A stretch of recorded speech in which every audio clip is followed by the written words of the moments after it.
नमस्ते। आज के इस विश्लेषण में बात होगी क्यूबरनेटीज की।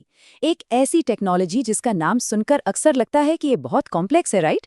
लेकिन आज हम इसके आर्किटेक्चर को एकदम क्रिस्टल क्लियर तरीके से ब्रेक डाउन करेंगे, बिल्कुल एक ऑर्केस्ट्रेटेड फैक्ट्री के कॉन्सेप्ट के जरिए।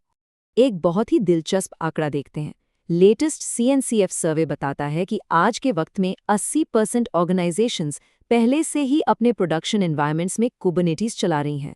मतलब ये अब फ्यूचर की कोई नई स्किल नहीं रही, बल्कि मॉडर्न डेवऑप्स का एक बिल्कुल अनडिनायबल स्टैंडर्ड बन चुकी है। इस पूरे सफर को हम कुछ इस तरह से कवर करेंगे। पहले बात करेंगे कि कुबरनेटीज की आखिर ज़रूरत ही क्यों है। फिर हम क्लस्टर के अंदर चलेंगे, एक रिक्वेस्ट का पूरा सफ़र ट्रेस करेंगे, इसके ज़रूरी बिल्डिंग ब्लॉक समझेंगे, ऑर्गेनाइजेशन और सिक्योरिटी पर नज़र डालेंगे और आखिर में कोड से लेकर डिप्लॉयमेंट तक का प्रोसेस देखेंगे। तो पहला हिस्सा, हमें कुबरनेटीज की ज़रूरत आखिर क्यों है। देखिए, सिंपल कंटेनराइजेशन डेवलपमेंट के लिए तो ठीक है, लेकिन जब बात एंटरप्राइज स्केल ट्रैफिक और 2400 घंटे अवेलेबिलिटी की आती है, तो वहाँ ये अकेले काफ़ी नहीं होता। टेक की दुनिया में एक शब्द बहुत गूंजता है, ऑर्केस्ट्रेशन। इसका सीधा सा मतलब है कंटेनर्स को ऑटोमेटिकली मैनेज करना। चाहे अचानक ट्रैफिक बढ़ जाए, सिस्टम फेल होने लगे या नए अपडेट्स पुश करने हो, एप्लीकेशंस बिना किसी रुकावट के चलती रहें। यही ऑर्केस्ट्रेशन का सबसे बड़ा जादू है। तो फर्क क्या है? अगर हम बस कुछ कंटेनर्स मैन्युअली एक मशीन पर चला रहे हैं तो ठीक है, लेकिन सोचिए जब हजारों कंटेनर्स हों, उन्हें मैन्युअली मैनेज करना किसी तबाही से कम नहीं है। वहीं कुबरनेटिस एक ऑर्केस्ट्रेटर की तरह ऑटोमेटिकली एप्लीकेशंस को रीस्टार्ट, स्केल और नई मशीन्स पर मूव कर लेता है, वो भी बिना किसी डाउनटाइम के, एकदम सेल्फ हीलिंग मैकेनिज्म की तरह। अब आते हैं दूसरे हिस्से पर। इस कुबरनेटिस क्लस्टर के अंदर आखिर होता क्या है? इस पूरे सिस्टम को अगर हम एक हाईली ऑर्गेनाइज्ड फैक्ट्री की तरह सोचें, तो इसकी वर्किंग बहुत इजीली समझ आ जाएगी। किसी भी फैक्ट्री की तरह यहाँ भी एक मास्टर वर्कर डायनामिक होता है। एक होता है कंट्रोल प्लेन, जिसे हम फैक्ट्री का ब्रेन या मैनेजमेंट कह सकते हैं, जो सारे फैसले लेता है। और दूसरे होते हैं वर्कर नोड्स। ये फैक्ट्री फ्लोर का वो हिस्सा है जहाँ असल में एप्लीकेशन कंटेनर्स रन होते हैं, यानी हेवी लिफ्टिंग सारी यही होती है। इस ब्रेन के कुछ खास हिस्से हैं। क्यूबरनेटी API सर्वर को आप फैक्ट्री का एंट्री गेट समझ लीजिए। ETCD एक सिक्योर वॉल्ट या डेटाबेस है जिसे सोर्स ऑफ ट्रूथ माना जाता है। फिर आता है क्यूब कंट्रोलर, जो तय करता है कि कौन सा काम किस वर्कर नोड पर जाएगा। और क्यूब कंट्रोलर मैनेजर, ये एक सुपरवाइजर की तरह लगातार चेक करता रहता है कि फैक्ट्री में सब कुछ बिल्कुल वैसा ही चल रहा है या नहीं, जैसा प्लान किया गया था। और अगर फैक्ट्री फ्लो पर चलेंगे तो वहाँ के हेवी लिफ्टर्स मिलेंगे। यहाँ क्यूबलेट वो एजेंट है जो ऊपर से आने वाली हर कमांड को एग्जीक्यूट करता है। कंटेनर रन टाइम, जैसे कंटेनर या डॉकर, असल में उन कंटेनर्स को बनाता और चलाता है। साथ ही क्यूब प्रॉक्सी एक ट्रैफिक कॉप की तरह नेटवर्किंग और ट्रैफिक रूल सेट करता है, ताकि सभी कंटेनर्स आपस में बिना टकराए बात कर सकें। तीसरे हिस्से में हम देखेंगे the journey of a request, यानी जब एक डिप्लॉयमेंट की रिक्वेस्ट इस क्लस्टर में आती है तो आगे क्या होता है। एक रिक्वेस्ट का सफ़र बड़ा दिलचस्प होता है। पहले ये API सर्वर पर दस्तक देती है, फिर उसकी सारी डिटेल्स ETCD में सिक्योरली रिकॉर्ड की जाती हैं। इसके बाद शेड्यूलर एक्टिव हो जाता है और सबसे बेस्ट वर्कर नोड को सिलेक्ट करता है। और आखिर में उस नोड पर बैठा क्यूबलेट अपने रन टाइम के साथ मिलकर उस एप्लीकेशन को लाइव कर देता है, स्टेप बाय स्टेप, बिल्कुल एक वेल ऑयल्ड मशीन की तरह। चौथे हिस्से में बात करते हैं उन जरूरी बिल्डिंग ब्लॉक्स की जिनसे हर डेवऑप्स इंजीनियर का रोज का वास्ता पड़ता है। सबसे पहला और सबसे छोटा हिस्सा है पॉड।